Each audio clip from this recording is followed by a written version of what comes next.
자동차 산업에 대한 깊이 있는 내용을 전합니다. 최영석 국장의 글로벌 인사이트. 이번 시간에는 BYD와 테슬라, 중국과 미국 그리고 시장의 미래라는 주제로 내용을 전합니다.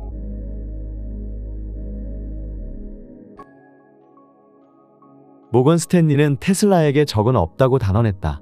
모건 스탠리는 투자은행이다. 주가로 모든 것을 판단한다는 얘기이다.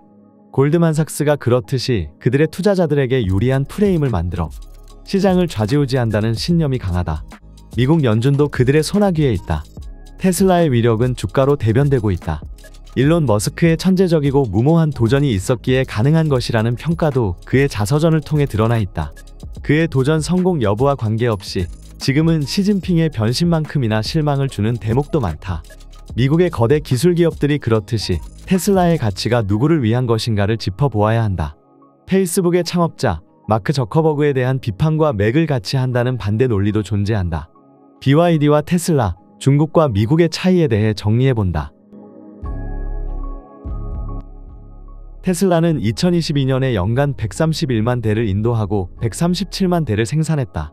테슬라 다음으로 배터리 전기차를 많이 판매한 업체는 중국의 BYD다. 2022년 판매 대수는 테슬라의 70%인 92만 5천여 대로 전년 대비 2.5배나 증가했다.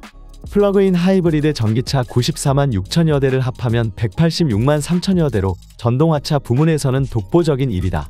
BYD의 실적은 같은 해 3월에 내연기관차 생산을 중단하고 올린 것이다. 올해 상반기 판매 대수는 약 125만 대로 전년 동기 대비 67%에 달했다. 이 추세라면 올해 연간 판매 대수가 250만 대가 넘을 것으로 예상된다. 올해 1월부터 9월까지 누적 전기차 판매 대수는 104만 8천여 대로 전년 동기 대비 80.1% 증가해 이미 100만 대를 돌파했다. 플러그인 하이브리드 전기차는 72% 증가한 102만 대가 팔려 역시 100만 대를 돌파했다. 배터리 전기차만으로는 테슬라에 미치지 못한다.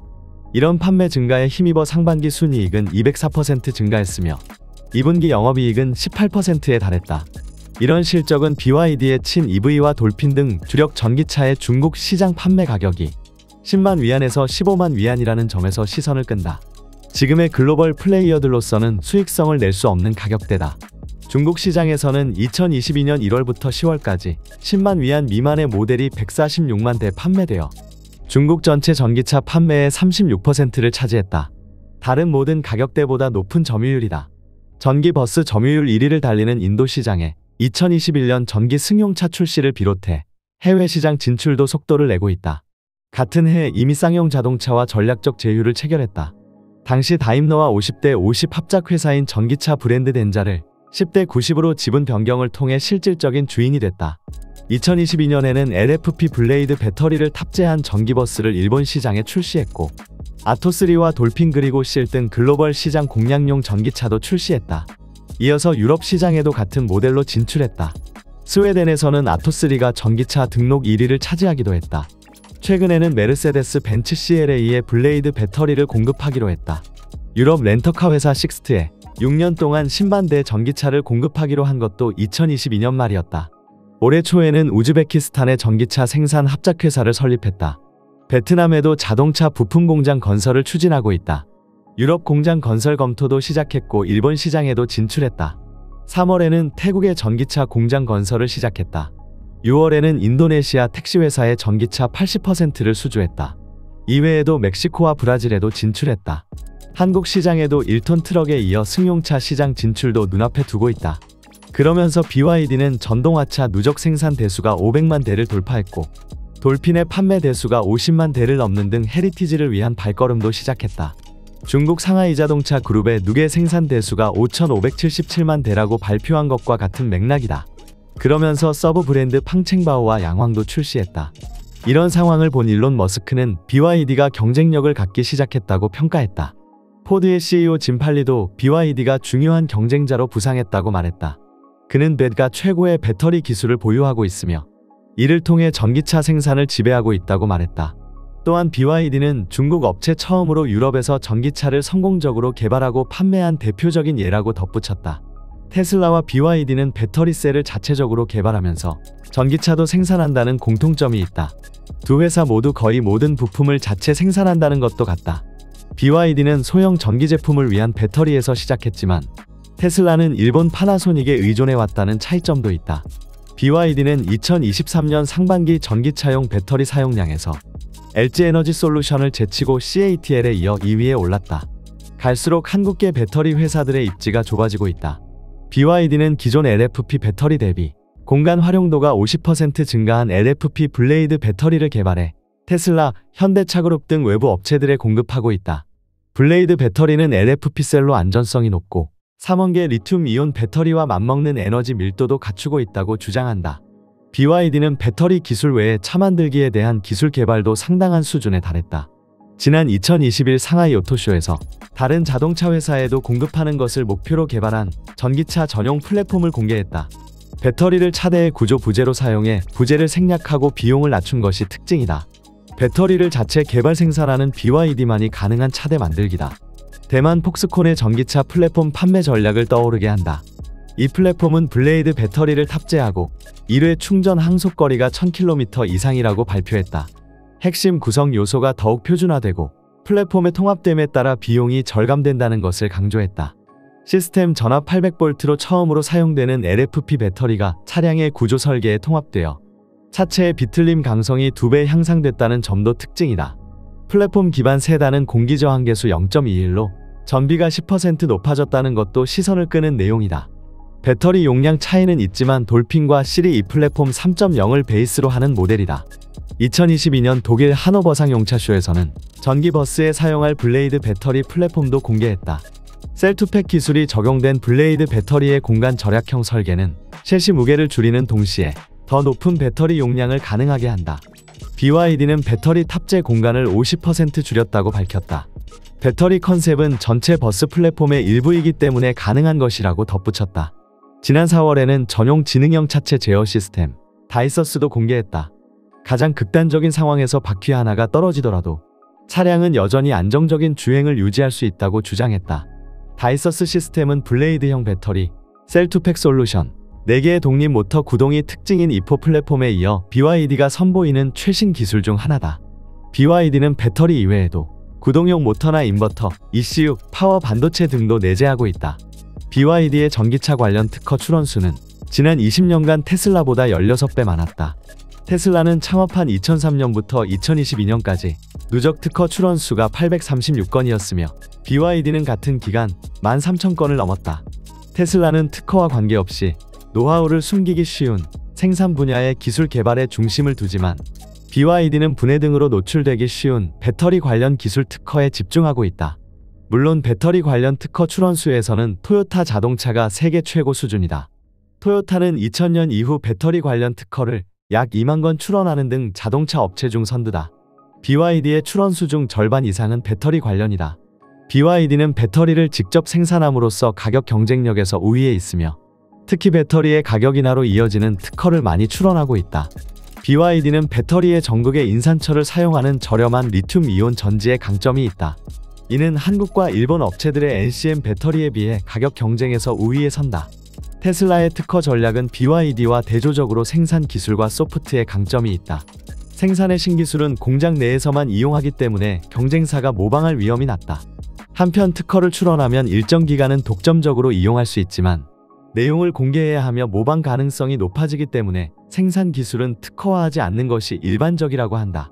소프트웨어 개발은 공개된 정보를 많이 사용하기 때문에 원래 특허는 적다. 테슬라는 전기차의 비용 저감을 주도하며 경쟁력의 원천인 생산 영역에서의 혁신을 추구하고 있다. 기가프레스를 근간으로 개발된 주력 차종 모델 Y는 171개의 철판 부품을 2개의 거대 알루미늄 부품으로 대체해 비용 절감을 추진했다. 여기에 2023년 3월 투자자의 날을 통해서는 언박스드 프로세스로 불리는 새로운 생산 기술도 공개했다. 차량을 6개의 모듈로 분할하고 각각을 생산한 후 마지막으로 일체화한다는 것이 특징이다. 테슬라의 특허 대부분은 충전 인프라의 제어 방법이나 전기차와 사용자 사이에서 통신하는 기술에 집중하고 있었다. 또 다른 자료에 따르면 2010년부터 2022년까지 전기차 충전과 배터리 교환 관련 특허 누적 출원수는 중국 기업이 41,011건으로 1위를 차지했다. 이어서 2위는 일본으로 26,962건, 3위 독일 16,340건, 4위 미국 14,325건, 5위 한국 11,281건 등이었다.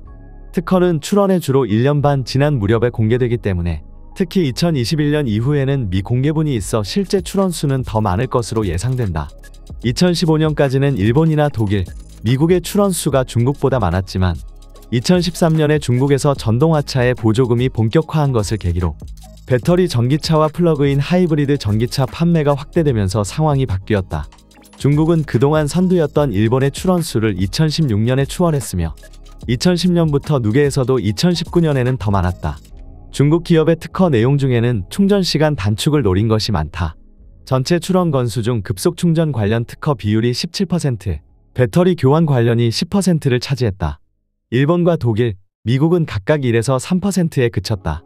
그 밖에 충전 스테이션의 구조와 제어, 전력 전송, 안전성, 비접촉 급속 충전 등에 대한 특허도 증가했다. 또한 전기차의 배터리 전압을 일반적인 전기차의 2배로 높여 충전 속도를 높이는 기술과 관련된 특허 출원이 많았다. 기업별 출원수로는 토요타 자동차가 가장 많았다. 비접촉 충전에 관한 특허는 208건으로 2위 현대차의 2배 이상을 출원했다. 랭킹 상위의 중국 기업은 적지만 신흥 기업을 많이 포함되어 있어 전체 출원수를 증가시켰다. 중국 내 전동화차 업체 중 특허를 가장 많이 소유하고 있는 것은 9,426개의 BYD다. 이어서 창안자동차가 5,243개, BJEV가 4,005개로 그 뒤를 이었다. 스타트업 기업 중에서는 니오가 1,677개로 가장 많았다. 이를 바탕으로 중국 자동차 회사들은 스마트카 산업에 대한 더 많은 관심을 두고 있다. 중국인들이 쓴 책 강대국의 길, 중국의 길의 앞부분에 객관적인 수치로 중국을 조금이나마 알 수 있는 데이터들이 있다. 1975년 출간된 세계 자연과학 대사건 연표의 기록을 근거로 한 내용이다. 명나라 이전 세계적으로 중요한 창조와 발명 및 중대한 과학 성취는 약 300가지인데 그중 중국이 대략 175가지로 전체의 57%를 차지했다. 세계 4대 발명품인 종이, 나침반, 화약, 인쇄술이 중국에 의한 것이다. 그 후 중국은 아편전쟁을 전후로 힘을 잃고 뒷전에 밀려 100여 년을 보냈다. 개혁 개방 정책 이후 30여 년 동안 중국의 정치, 경제, 사회는 천지가 뒤집힐 정도의 큰 변화가 있었다. 2013년 중국은 세계 제1의 화물 무역 대국이 되었다. 중국의 특허 신청은 1980년대부터 시작됐는데 2011년에 중국의 특허청은 미국의 특허 상표국을 밀어내고 세계 최대의 특허 기구가 되었다. 2012년 중국의 발명 특허 신청이 65만 3천 건으로 세계 1위였다. 그런 흐름이 더 강화되고 있다. 2021년 전 세계 특허 출원은 5% 증가했다. 데이터 분석회사 글로벌 데이터는 2022년 특허 통계 및 분석 2021을 통해 연간 성장률 10%로 전체 출원의 약 78%를 차지하는 아시아가 중국을 중심으로 특허 보호를 추구하는 기업의 글로벌 허브가 될 것이라고 평가했다. 이에 따르면 중국은 연간 글로벌 성장률 13%로 아시아 특허 출원의 77%를 차지함으로써 패권을 계속 이어나가고 있는 것으로 나타났다. 화웨이는 미국 수출 블랙리스트에 있음에도 불구하고 사이버 보안, 인공지능 및 5G에 중점을 둔 연구를 통해 2만 5천 개 이상의 특허를 출원하여 12%의 가장 높은 연간 성장률을 보였다. 일본은 아시아 특허 출원의 12%를 차지했으며 전년도에 비해 전 세계적으로 소폭 성장했다. 토요타와 미쓰비시, 캐논이 상위 10위에 올랐다. 한국은 연간 글로벌 성장률 7%로 아시아 특허 출원의 7%를 기여했다. 삼성과 LG는 상위 10개 글로벌 업체에 속했다. 중국은 철강과 석탄, 시멘트를 비롯한 220가지 공산품 생산량이 세계 1위이다. 자동차 생산은 말할 것도 없다. 2009년 이후 자동차 판매도 세계 1위를 유지하고 있다. 단순한 유지하는 수준이 아니다. 2008년 골드만삭스는 중국은 시장 포화와 공급 과잉으로 인해 연간 약 1,600만 대에서 1,800만 대를 생산할 것으로 전망했지만 이를 비웃기라도 하듯이 연간 3,000만 대에 육박했다.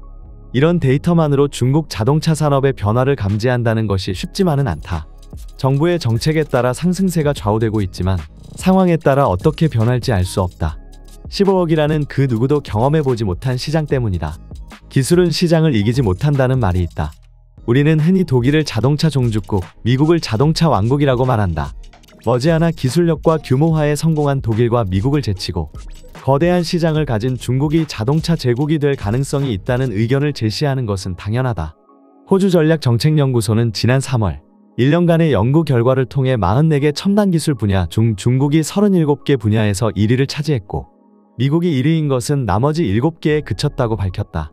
첨단 기술 분야 10개 중 8개 이상에서 중국이 가장 앞서 있다는 뜻이다. 중국이 1위인 분야로는 전기 배터리, 극초음속학, 5G, 6G 등이 있었다. 미국이 1위인 것은 백신, 양자 컴퓨팅, 우주 발사 시스템 등이었다. 금융 자유화가 시행된 1980년을 전후해 2010년 이전까지는 미국의 자본이 세상을 지배했다. 그 금융 자유화는 총액 측면에서는 자본가들의 배를 불렸으나 양극화를 극단화시키는 부작용을 낳았다. 미국 GDP는 증가했지만 그 증가분만큼 자본가들의 배만 불렸다. 그런 왜곡을 정치인들과 언론은 애써 외면했고 미국인들의 삶은 피폐해졌다. 중국도 자본가들의 배를 불리는 양상은 크게 다르지 않다. 하지만 신자유주의를 추구한 미국과 당이 통제하는 중국은 분명 다르다. 그것이 구체적으로 어떻게 진행될지는 중국 정부도 모른다는 것이 통설이다. 특히 집권 초기와 다르게 1인 지배를 강화한 시진핑의 행보로 중국 경제에 대해 비판적인 시각도 커지고 있다. 그럼에도 내수시장의 힘이 강해 외세의 영향을 덜 받는다는 점에서 좀 더 탄탄한 성장을 하게 될 것이라는 전망은 가능하다. 포린 폴리시는 지난 19일 이와 관련된 싱가포르 국립대 아시아연구소의 아시아 평화 프로그램과 협력해 작성한 글에서 막을 수도 없고 막으려 해서도 안 된다고 주장한 전문가들의 주장을 게재해 시선을 끌고 있다. 무엇보다 막기에는 이미 너무 늦었다고 한 점에 주목할 필요가 있어 보인다. 그 부분을 요약하면 다음과 같다. 1949년 중화인민공화국이 건국된 이후 핵무기, 우주, 위성통신, GPS, 반도체, 슈퍼컴퓨터, 인공지능 등 다양한 핵심 기술에 대한 중국의 접근을 제한하거나 개발을 중단시키기 위한 여러 노력이 이뤄졌다. 미국은 또 5G, 상업용 드론, 전기 자동차 분야에서 중국의 시장 지배력을 억제하려고 노력해왔다. 그러나 모두 실패했다. 그보다는 국제 분업으로 자원을 효율적으로 사용해온 관계에 피해만 줬다. 지난 7월 중국의 갈륨과 게르마늄 수출 금지 조치에서 알 수 있듯이 미국은 중국의 공급망을 벗어나서 할 수 있는 일이 거의 없다. 특히 전기차의 전기모터에 사용되는 히토류의 공급을 중국이 92% 장악하고 있다. 미국은 히토류 98%를 중국에서 수입한다. 그 이면에는 환경 피해가 많은 산업을 선진국이 하지 않고 그 대부분을 중국이 대신한다는 점에 대한 검토도 필요하다. 다시 말해 미국 등 다른 나라들도 이런 물질들의 매장량을 보유하고 있지만 채굴과 생산 과정이 간단하지 않다. 환경단체들이 절대 찬성하지 않는다. 그 과정에 투입되는 인력도 문제다. 그런데 이처럼 무작정 중국을 제재하는 것은 결국 미국의 거대 기술 기업과 방산 대기업들의 문제가 생긴다는 사실을 무시하고 있다고 지적한다. 특히 중국 기업들은 2019년 미국 기업으로부터 705억 달러 상당의 반도체를 수입했다. 이는 이들 기업 글로벌 매출의 약 37%에 달한다. 퀄컴 매출의 60%, 인텔과 마이크론 매출의 25%, 엔비디아 매출의 20%가 중국 시장에서 나온다. 당연히 미국의 대기업들은 이에 대해 미국 정부에 반발하고 있고 미국 정치는 이들의 목소리를 반영하는 자세를 취하고 있다. 미국 상공회의소는 중국에 대한 반도체 판매를 전면 금지할 경우 미국 기업들은 연간 830억 달러의 매출 손실을 볼 것이라고 지적한다. 당연히 연구개발 예산도 줄여야 하고 자본 지출도 큰 폭으로 삭감해야 한다. 일본이 반도체 소재와 부품에 대한 한국 수출 금지와는 비교가 되지 않을 정도의 타격을 입게 된다는 것이다. 뒤늦게 그런 의견을 받아들인 미국의 정치권은 디커플링 대신 디리스킹이라는 단어를 동원하며 전략을 수정했다. 이 모든 것은 사실 미국의 정치에서 기인한다는 것이 포린 폴리시의 연구에 참여한 학자들의 공통된 생각이다. 미국 국내 정치가 정책 위반자들이 실용적인 입장 대신 감정적인 강경 입장을 취하도록 강요하고 있기 때문이라는 것이다. 이에 대해 대변동의 저자 제러드 다이아몬드는 미국 양당 정치의 폐해라고 지적한다. IMF 총재는 미국의 보호무역주의로 인해 세계 경제가 혼란에 빠져 있고 그로 인해 미국 경제도 약화되는 만큼 정책 기조 전환을 요구하고 있다. 그들은 미중 기술 경쟁의 제로섬 게임 대신 지속 가능한 협력 구조를 만들어야 한다고 주장한다. 그게 두 나라에도 좋고 인류 전체에도 좋기 때문이다. 서구가 제시하고 있는 기후변화 관련 온실가스 배출 삭감 목표는 태양열, 풍력, 전기 배터리 전력에 대한 많은 특허와 핵심 자원을 보유하고 있는 중국의 참여 없이는 달성할 수 없다는 것이다. 중국도 시진핑의 세 번째 연임과 함께 많은 비판에 직면해 있다. 그러나 1989년 천안문 사태에 대한 서구적 시각이 틀렸다는 것에서 유추할 수 있듯이 아직은 미래를 가늠할 수 없다. 그보다 중요한 것은 시장이다. 미국은 미국 우선주의를 내세우며 우방국들에게 양보를 강요하고 있지만 중국은 연대를 강조하고 있다. 모두 자국 이익을 위한 것이지만 방법론이 다르다. 그런 상황에서 세계 모든 국가 역시 자국 이익을 위해 미국과 중국의 정책에 대응하고 있다. 다만 기술은 시장을 이기지 못한다는 논리는 달라지지 않았다.